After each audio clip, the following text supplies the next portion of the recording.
Assalamu alaikum wa rahmatullahi ta'ala wa barakatuhu. Yan uwa masu kallon mu da sauraron mu, barkanmu da wannan lokaci, barkanmu da sake saduwa da ku a daidai wannan lokaci. Kar ku manta kuna tare da tashar Arewa Play wacce ta saba kawo muku abubuwan da suka shafi technologies musamman akan wayoyin da ke hannayenku. Bidiyon mu na yau zai yi nuni ne da yadda zaka maida bidiyo da kuma audio ba tare da kayi amfani da wani application na video converter ba. Da yawan mutane suna shan wahala wajen yin converting ɗin bidiyo zuwa audio sakamakon ba su san ainihin hanyar da ya kamata su bi mafi sauki domin yin wannan aiki ba.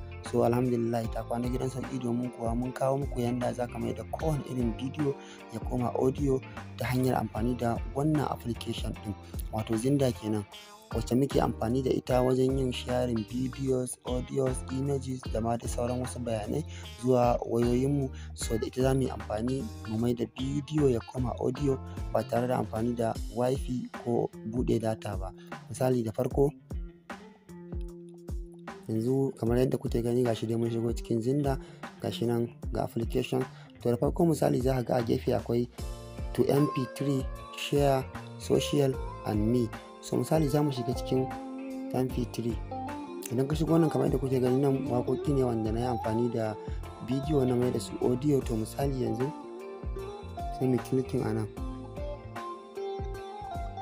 kamar yadda kuke gani nan bidiyoyi ne wanda suke cikin wayana. So a yanzu bana da wani muradin mai da wani bidiyo kuma audio, amma sabida za mu yi gwaji sai mu ce to misali wannan kamar haka. Yawwa, to alhamdulillah kamar yadda kuke gani anan classic hoto, yanzu nan na mai da bidiyon shi ya koma audio kuma yana da MB 2.66. To misali bara mu saurari waƙar.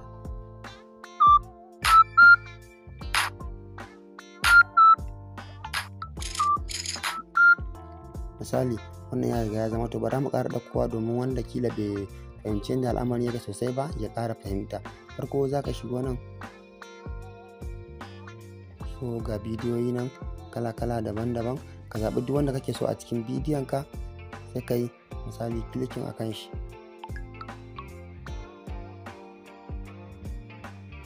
Ta kaɗan jira na ɗan mintuna kaɗan ko kuma in ce sakanni, domin ko baya kai mintuna. Kamar yadda kuke gani wannan tuna baya, misali bara mu kunna ta ita ma.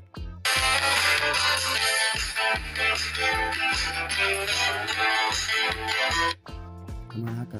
So wannan shine ainihin hanya mafi sauki ba tare da ka yi amfani da wani application na video converter ba kuma tare da ka buɗe data ko wifi wajen yin amfani da application domin mai da bidiyo ya koma audio. Kawai za ka yi amfani da Zinda kamar yadda kuke gani dai a cikin wannan bidiyo. Wannan shine sakon da muka kawo muku a yau kuma muka samu tabbatar da shi. Ku ci gaba da kasancewa tare da mu domin samun abubuwan da suka shafi irin haka. Sannan wanda bai mana subscribing ba zai daure ya mana domin samun sababbin bidiyon mu a duk lokacin da muka ɗora. Mun gode.